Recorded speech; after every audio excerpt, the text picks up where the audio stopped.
another video in the board special series जिसमें कि हम लोग बात करने वाले हैं the strategy to follow for chemistry to score 70 on 70.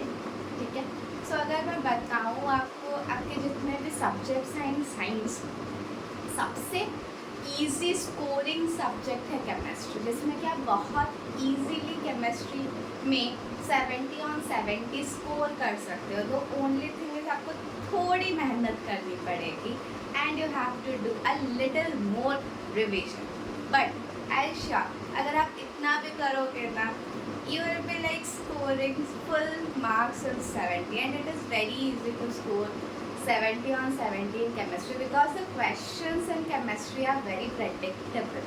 ठीक है, तो चलो डिस्कस करते हैं इस वीडियो में कि क्या कैसे पढ़ना होगा हम लोग को एंड कैसे हम लोग स्कोर कर सकते हैं. ठीक है, आप पूरे इस वीडियो, आई रिक्वेस्ट कि आप इस वीडियो को पूरे देखो, पूरे ड्यूरेशन के लिए देखो, कम्प्लीटली आप इसको वॉच करो and share it with your friends as much as possible.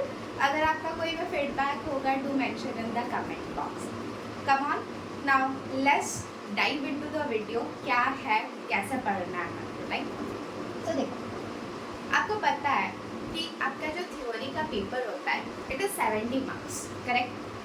70 marks में अगर हम लोग केमिस्ट्री का स्पेसिफिकली बात करें, so we have total 10 chapters. जिस हम लोग को 10 चैप्टर्स पढ़ने हैं केमिस्ट्री के लिए.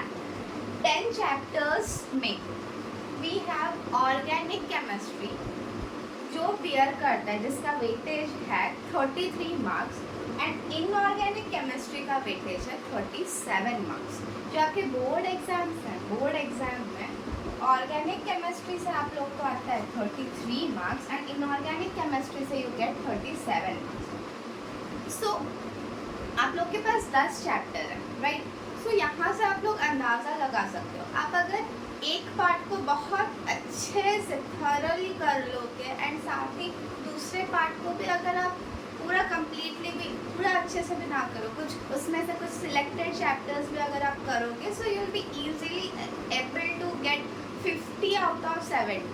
ठीक है, और अगर ज़्यादा आप थोड़ा मेहनत करोगे तो आप 70 से 70 भी स्कोर कर सकते हो, राइट? सो इसको पढ़ने के लिए what is the source that at the last moment you should follow to get full and full. अगर मैं प्रीवियस ईयर क्वेश्चंस के एनालिसिस से बताऊँ आप लोगों को, the only resource that you need to follow for chemistry is NCERT. जो आपकी NCERT की जो पतली सी बुक आती है ना, पार्ट 1 एंड पार्ट 2, बस उसी को पढ़ना है, नथिंग एल्स. आप अगर उसी को लाइन बाय लाइन पढ़ लो, अगर आप उसको 2 या 3 बार भी आप उसको कम्प्लीटली बस रीडिंग भी कर लोगे ना, so like it is very easy. आपको बहुत अच्छे से समझ में आ जाएगा एंड आपको याद भी रह जाएगा, थोड़ा बहुत याद रह जाएगा. अगर आप उसको बस बार बार उसी NCERT को अगर आप पढ़ रहे हो, then it is the only source which will help you to get your desired marks in chemistry.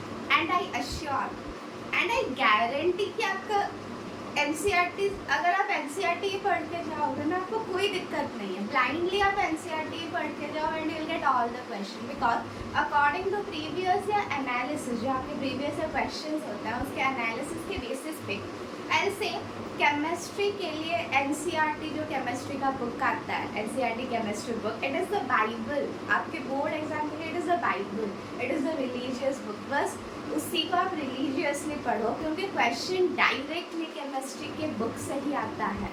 It may come from the examples, it may come from the in text question और exercise. Chemistry का from NCERT beyond कुछ भी नहीं आता. NCERT के beyond एक single word नहीं पूछेगा केमिस्ट्री एग्जाम में, सारे के सारा वही NCERT से ही आता है. It may be from the example, in text question and your exercises. So अगर अभी तक आप लोगों ने इसको सॉल्व नहीं किया है, you have not done examples, आपने जो इन टेक्स्ट क्वेश्चन है या फिर एक्सरसाइज अभी तक आपने अगर नहीं किया है, so it's a time to just go.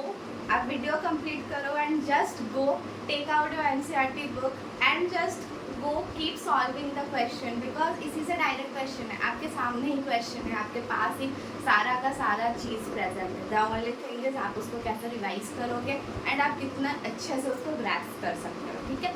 Next thing that I want to mention is, आपको तो NCERT example exercise and index question तो करने ही करने हैं, उसके साथ साथ जो थ्योरी आपके बुक्स में जो लिखा गया है, जो आपका थ्योरी लिखा गया, जो सब्जेक्ट कंटेंट, जो सब्जेक्ट मैटर जो लिखा गया है इन द बुक, आप उसको भी बहुत अच्छे से पढ़ो, बहुत अच्छे से आप उसको थॉरोली पढ़ो, because there only you will get all the questions. And अगर साथ में साथ आई विल एडवाइज कि आप प्रीवियस ईयर के क्वेश्चंस भी रखो अपने साथ, सो दैट आपको मेरे बातों पर भरोसा हो जाए कि हाँ मैम सही बोल रही हैं कि क्वेश्चंस उसी से ही आया है, फ्रॉम एनसीईआरटी ही क्वेश्चन आता है, ठीक है। आप चाहो तो आप इस बात को क्रॉस चेक कर सकते हो, प्रीवियस ईयर के क्वेश्चंस निकालो एंड सी क्वेश्चंस आपके डायरेक्ट एनसीईआरटी से ही पूछे जा रहे हैं, ठीक है। द नेक्स्ट थिंग, मैं भी आप लोगों के लिए, जैसे मैं फिजिक्स का वीडियोस ला रही हूँ like important topics and most repeated question, I will get you the most repeated questions and important topics के एक वीडियोस में केमिस्ट्री के सारे सब्जेक्ट्स उसमें कवर कर दूँगी। Don't worry for that, I am there to help you any time you need. The only thing is you have to do revision, revision and revision. It is the only key जिससे कि आप लोग अपने board exams में score कर सकते हो well, not only in chemistry but also in physics, English, maths, bio, whatever subject you are reading. The only mantra to get good marks, to get your desired percentage is your hard work and the revision. And I'll say थोड़ा smart work करो guys, smart work is the only key आज के ज़माने में। The thing is you have to work hard, आपको मेहनत तो करनी है but in a smart way, so do a smart work and revision revision revision, that is the only thing जो आपको आपके डिज़ायर स्कोर अचीव करने में हेल्प करेगा, ठीक है। एंड आई वांट टू से कि मैं बहुत जल्दी एक स्ट्रैटेजी वीडियो लाने वाली हूँ। If you are excited for it, do mention in the comment and share this video as much as possible, because मैं अगर ये वीडियो मेरा बहुत लाइक आप लोग अपने दोस्तों के बीच में शेयर करोगे and I get a good response, it will motivate me to share my own personal trick, my own personal strategies that I have used in the board exams to get full marks, to get my desired mark. मुझे chemistry में जैसे बहुत अच्छे marks मिले थे, 90+ score किया था, and for physics जैसे I have scored 90+, so I share the tricks and strategies that I use personally for the board exams, ठीक है। मैं एक वीडियो स्पेसिफिकली उसको रखी हूँ, I will do it very soon, but the thing is आप पहले रिवाइज करना स्टार्ट करो। Remember November is at the door, आप नवंबर से पढ़ाई स्टार्ट करो and for any help just message me in the comment box. I'll reply as soon as possible. Thank you guys.